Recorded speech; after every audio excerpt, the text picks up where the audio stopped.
एक श्वास में भगवत प्राप्ति हो जाएगी। क्या अब जितनी श्वासें बची हैं वो केवल प्रियालाल के लिए, बस राधा राधा राधा। तो हमारा वर्तमान में जो श्वास चल रही है इसमें हमने नाम लिया और अभी श्वास पूरी हो जाए तो हम श्री जी के पास पहुंच जाएंगे।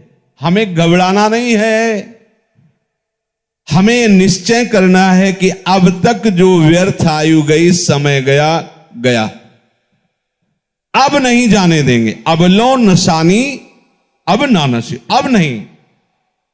क्यों? क्योंकि प्रभु की कृपा से ये अविद्या की रात्रि, मोह की रात्रि अब खत्म हो गई है। सत्संग सुनने को मिला, विवेक रूपी भास्कर उदय हुआ, तो मोह रूपी रात्रि नष्ट होए विवेक, मोह ब्रह्म भागा। और विवेक सत्संग से होता है, बिनु सत्संग विवेक न होई, और सत्संग भगवत कृपा से होता है। राम कृपा भव निशा सिरानी। अब हमारी जो माया की रात्रि में मोह निद्रा में मैं सो रहा था, भगवत कृपा से इस प्राप्त सत्संग में विवेक का जागरण हुआ और मैं जान गया हूं। अब पुनः बिस्तर नहीं लगाऊंगा, अब मोह में नहीं सोऊंगा, अब किसी भोग को सुख बुद्धि से भोगूंगा नहीं, अब किसी से राग द्वेष नहीं करूंगा, अब एक क्षण भी भजन के बिना व्यर्थ नहीं जाने दूंगा। अब लो नशानी अब ना नशई हो। बोले आपको ये सामर्थ्य कहां से प्राप्त हो गई? तो कह रहे पाए नाम चारु चिंतामणि उर करते न खसई हो। आहा, जो चाहो प्राप्त कर सकते हो, प्रभु को अधीन कर सकते हो इस नाम से। सुमिर पवन सुत पावन नामू अपने बस करी राखे रामू। आहा, समझ में नहीं आ रहा, यही भगवान की प्रबल माया है। ऐसा महामहिम नाम जो स्वयं श्री हरि अपनी जिह्वा से निरंतर रटते रहते हैं। राधा राधा राधा हरि रसना राधा राधा रट, जो राधा राधा बोलता है, अनंत जन्मों के जितने भी शुभ अशुभ कर्म बांधने वाले प्रभु उन सबको नष्ट कर देते हैं, आगे लिखते ही नहीं है। ऐसे समर्थ नाम को प्राप्त करके भी आप यदि क्लेशित है, दुखी है, अशांत है, राग द्वेष जनित उससे जल रहे हैं, तो आप समझो कि आपका अभाग्य ही उदय हुआ है। ये जो नाम रूपी चिंतामणि मिली बहुत स्वादिष्ट है। राधा नाम सुधा रसम रसी तुम, अमृत रस झरता रहता है। राधा राधा राधा। पर अभी हमारी जिह्वा विषयों का स्वाद लेती रहे, इसलिए राधा नाम का स्वाद नहीं मिल रहा। रटते रहिए तो राधा नाम सुधा रसम का स्वाद मिल जाएगा, फिर ये छूटेगा ही नहीं। राधा राधा राधा वल्लभ राधा वल्लभ, ये विस्मरण ना हो, सब ठीक हो जाएगा, सब ठीक हो जाएगा। मान लीजिए आप, और आप सोचे कि मैं अपने संकल्प से रोक दूं, तो इतना बड़ा आप में अभी सामर्थ्य नहीं आई कि संकल्प से विषय आकर्षण को रोक दो। रसबल छूटे जो विषय तब ही तो सुख होए। जब नाम रस आ जाएगा, राधा नाम सुधा रसम, ये सब आपको ऐसे बमनवत दिखाई देने लगेगा। राधा राधा, मन खुद घृणा कर लेगा विषयों से। पायो नाम चारु चिंतामणि उर करते न खसई हो। इस पर ध्यान दीजिए। यदि नाम नहीं चल रहा है तो ये मन तुरंत ऐसे जाल रचेगा कि आपका पतन करवा देगा, पक्का। इसीलिए कहा हनुमंत विपत्ति प्रभु सोई, जब तो सुमिरन भजन न होई। जब सुमिरन भजन नहीं हो रहा तो विपत्ति है क्या? कि ये माया का कोई न कोई जाल हमको आकर्षित करके फंसा लेगा। हानि हरिवंश के नाम अंतर परे, लाभ हरिवंश उच्चरत बानी। जहां नाम बानी छूटा, हानि ही हो गई। कोई न कोई वृत्ति हमारे अंदर जलन पैदा कर देगी, नया संस्कार भोगों का पैदा कर देगी। श्याम रूप सुचि रुचिर कसौटी, चित कंचन ही कसई हो। अब लो नशानी अब ना नशई हो। कह रहे हैं ये जब भगवान नाम का निरंतर जब चलने लगता है तो प्रभु का रूप प्रकाशित हो जाता है। प्रभु का रूप कोई ध्यान कर सके ऐसी मन बुद्धि में सामर्थ्य नहीं है, पर जिस समय हमारे हृदय में नाम चलने लगता है, जैसे ये कहा जाए कि आप प्रियाजू के रूप का ध्यान कीजिए, तो रूप का ध्यान तब होना जब वो प्रकाशित हो। प्रियाजू किसी की कल्पना का विषय तो है नहीं। प्यारोडुम क्षमते नहीं अच्छी सुखा दिए नाम तु ध्यान गम, और प्रभु के लिए भी कहा गया है, श्याम सुंदर के लिए भी, यो ब्रह्म रुद्र शुक नारद भीष्म मुख्य रालक्षितो न सहसा पुरुषस्य तस्य।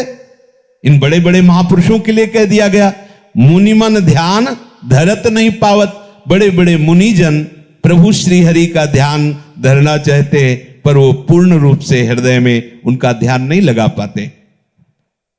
ये प्रभु के रूप का ध्यान कब होता है? बोले जब नाम को निरंतर हृदय में चलाया जाता है। हृदय की बात हो रही। जब नाम जिह्वा से चलता है तो कंठ में आता है, कंठ से हृदय में आता है। रोम रोम जब रग रग बोले तब कछ स्वाद नाम को पाए, हर नस नाड़ी में नाम विराजमान। अरे अद्भुत महिमा नाम की, अद्भुत महिमा। नाम जो रूप है सच्चिदानंद में, वो आपकी कल्पना नहीं है, वो साक्षात झलकने लगता है, झलकने ये केवल नाम की सामर्थ्य से। इसलिए बड़े बड़े महापुरुषों को देखा है, पहले नाम, पहले नाम, नाम के बाद रूप, नाम के बाद रूप का प्रकाश होता है। रूपाशक्ति ही लीला में प्रवेश करती।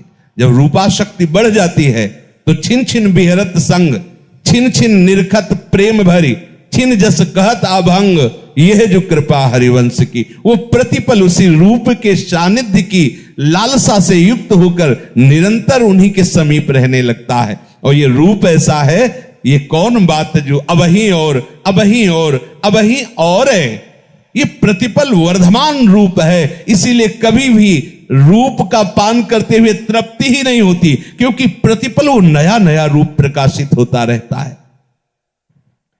तो प्रभु के श्याम सुंदर रूप की कसौटी बनाकर चित्त रूपी सोने को कसूंगा, अर्थात हमारे चित्त में सदैव वो रूप समा जाए। देखो, सारी साधना का उद्देश्य एक ही है, चित्त की एक एक वृत्ति भगवदाकार हो जाए। जब योगी लोग योग साधना में तत्पर होते तो चित्त वृत्ति का निरोध करके समाधि में स्थित होते हैं। भक्तजन प्रभु के नाम गुणगान के बल पर अपने चित्त की एक एक वृत्ति का भगवदाकार स्वरूप प्रकाशित कर देते। मुरारी पादार्पित चित्त वृत्ति, एक एक वृत्ति भगवदाकार। समझिए हमारी उपासना का स्वरूप क्या है। हम तभी मानेंगे कि ये खरा सोना है जब कसौटी पर कस लिया जाता है, तो हमारे चित्त का परिवर्तन हो गया है। इसकी कसौटी क्या है? हमारे आराध्य देव का रूप हमारे चित्त में समा जाए। श्याम रूप सुचि रुचिर कसौटी, चित कंचन ही कसई हो, अब लो नशानी अब ना नशई हो। ये प्रिया प्रीतम का ऐसा रूप है कि जो इस रूप के रसिक हो गए उनको ज्ञान वैराग्य धारण नहीं करना होता। पिय मूर्ति नयनन बसे तेहि रस रहे समाए, ये लक्षण सुनि प्रेम के और न कछु सुहाए, और न कछु सुहाए। फिरे अपने मदमातो कुटुंब देहते जाए, छूट सब ही विधि नातो। ऐसा बावरापन चढ़ता है। उस बावरेपन का जो वैराग्य होता है वही प्रशंसनीय होता है। जैसे हम कोई वस्तु का त्याग करते हैं तो त्याग का राग रहता है अंदर, तो अहम रहता है। तुम क्या समझते हो, मैं आज एक एक रोटी मांग कर उधर पोषण करता हूं, पर कल जमींदार था। त्याग का राग अंदर बैठा हुआ है, ये सुना है हमने।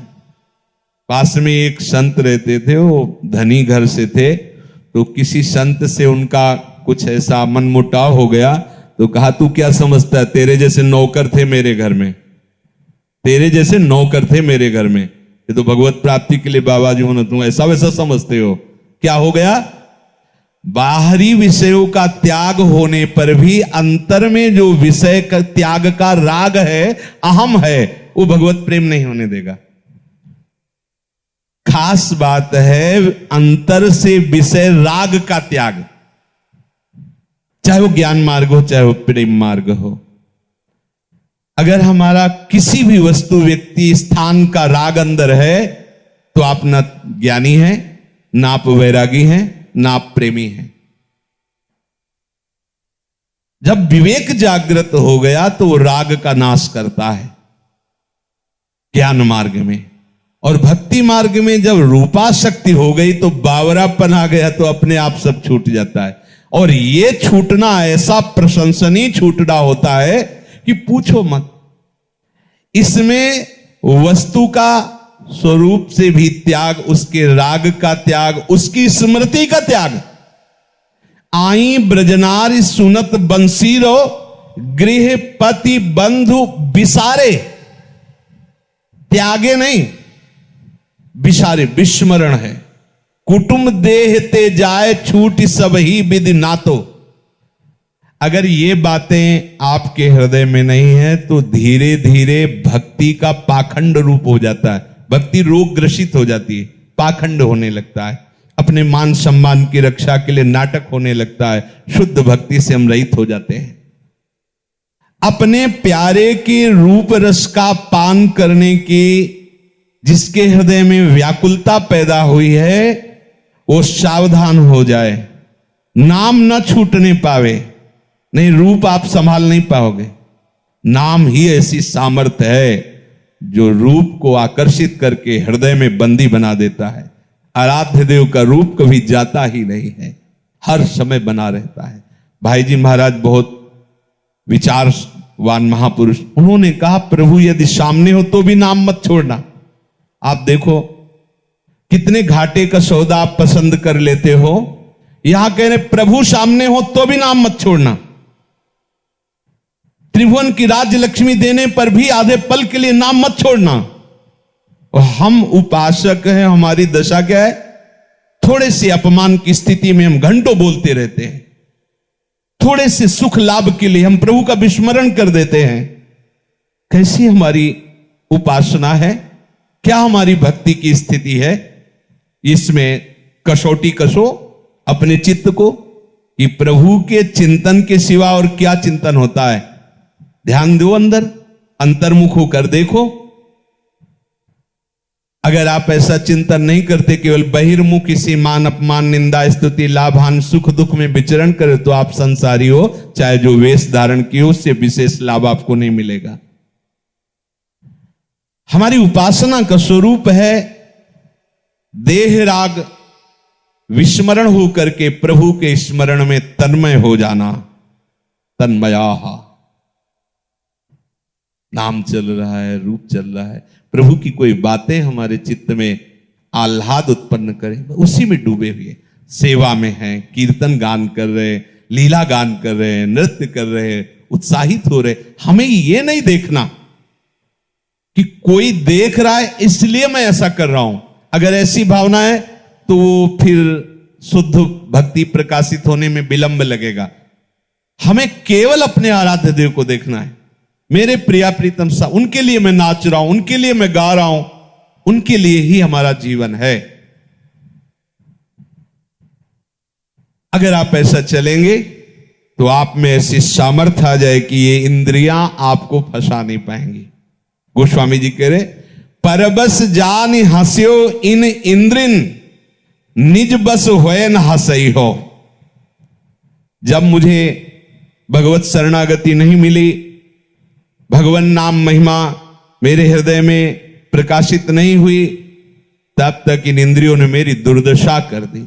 देख लो कैसी दुर्दशा है, श्वान की तरह दुर्दशा है। श्वान जूठी पातरे चाटते घूमता है जैसे, ऐसे ही ये मन और इंद्रियां मिलकर है भोगे हुए विषय को बार बार भोगने की इच्छा, सुने हुए विषय को भोगने की इच्छा, क्या है? मेरी हंसी उड़ा दी, मजाक बना दी। जो आत्मस्वरूप भगवद अंश है वो एक निम्न कोटि के विषयों में कैसा स्वान की तरह भटक रहा है। नाना प्रकार की कुचेष्टाएं उसको बस में किए हुए हैं, परवश हो गया। क्यों? क्योंकि वो अपने बल को भूल गया, अपने सामर्थ्य को भूल। हमारी सामर्थ्य, हमारा बल कौन है? मेरे अंशी प्रभु हैं, मेरे बल श्री वृंदावन रानी। अहंकार का बल यहां काम नहीं करता, रौंद देगी माया। यहां बल आराध्य देव का काम करता है। आराध्य देव के नाम का आश्रय, धाम का आश्रय, उनकी लीला गुण का आश्रय, ये वो बल प्रकाशित करता है। कह रहे अब निज बस होए ना सही हो। अब नहीं हो सकता कि इंद्रिया मुझे ऐसे कृत्यों में फंसा दे जिससे हंसी हो। अब ऐसा नहीं हो सकता। अब मुझे बल प्राप्त हो गया है, भगवत चरणारविंद का, भगवत आश्रय प्राप्त हो गया है। इस बात को समझिए आप। केवल आश्रय तत्व से ही सारी की सारी भागवतिक वृत्तियां प्रकाशित हो जाती है। आप कहोगे हम तो 10-15 वर्ष से थे तो बाबा जी बने हुए ही हैं, पर सारे दोष हैं, ऐसा वैसा। देखो, बाहर से बाबा जी बने हुए हो, आप अंदर से आश्रय किसका लिए हो? अंतर्यामी प्रभु आपके हृदय में बैठे हुए देख रहे हैं। अरे आप वर्षों की बात करते हो, गोस्वामी जी अभी की बात कर रहे हैं। अभी की बिगड़ी जन्म अनेक की, अबही सुधरे आज। कौन सी साधना की बात कर? अभी आश्रय तो ले हो राम को, अभी स्वीकार कर हमारे माई श्यामाजू को राज, हृदय से स्वीकार कर। पर यह स्वीकृति तभी मानी जाएगी जब दूसरों न कोई। अगर दूसरा कोई आश्रय है तो यह मजाक है, ये विनोद में आप बोल रहे, हृदय से नहीं बोल रहे। अन्य आश्रय सबकी ममता ताक बटोरी, मम पद्म नहीं बांध पर डूरी, कोई अन्य आश्रय। अरे कितना महामहिम ये भगवद आश्रय, अद्भुत चमत्कार आपके जीवन में प्रकट हो जाएगा। छोटे छोटे विषयों को नहीं छोड़ पाते वो। आप भगवद आश्रित होकर देखिए, आपको पता ही नहीं लगेगा। आपसे पूछा जाए कि आप ऐसी स्थिति को कैसे प्राप्त हुई, तो आपके पास भी उत्तर नहीं रहेगा। जिन विषयों में बड़े बड़े पतित हो जाते हैं, वो विषय कब छूट गए आपको पता ही नहीं चलेगा। बिना श्रम के, बिना संकल्प के, बिना प्रयास के आप निर्विषय सच्चे बैरागी बन जाएंगे। केवल आश्रय तो लीजिए। अगर मिलावट है, अन्य आश्रय है, तो आप नहीं समझ पाओगे। ये मार्ग मिलावट वाला नहीं। अब या में मिलौनी मिले न कछु, जब खेलत रात सदा बन में। जिस रस में आप चल रहे इसमें मिलावट नहीं होगी। ये शुद्ध मार्ग है, उज्जवल मार्ग है, परम निष्काम मार्ग है, प्रेम मार्ग है। इसमें आश्रय ही तत्व काम करेगा। आश्रय, अरे कितना आनंद, हम कैसे तुम्हें बताएं, बस इसके आगे बोल नहीं सकते कि कितना आनंद। सब साधन एक तरफ और भगवद आश्रय एक तरफ। बहुत बड़ी, आप इसको समझ नहीं पा रहे। नहीं, जैसे हरिराम व्यास जी का सोवत पांव प्रसाद, आपके अंदर प्रतिपल ऐसी मस्ती रहेगी जो एक सम्राट को या त्रिभुवनपति देवराज इंद्र को या प्रजापति भगवान ब्रह्मा को भी नहीं है।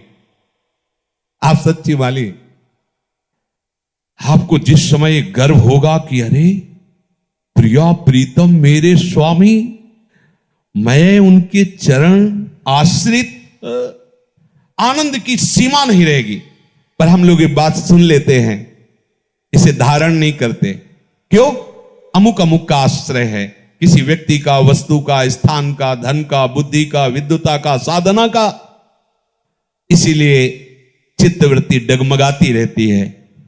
अगर एकमात्र भगवद आश्रय हो जाए, देखो चमत्कार, देखो अम्बरीश जी के सामने दुर्वासा जी के द्वारा प्रकट की हुई भयंकर कृत्या, जिसे देखकर अच्छे अच्छे सूरवीर डर जाएं।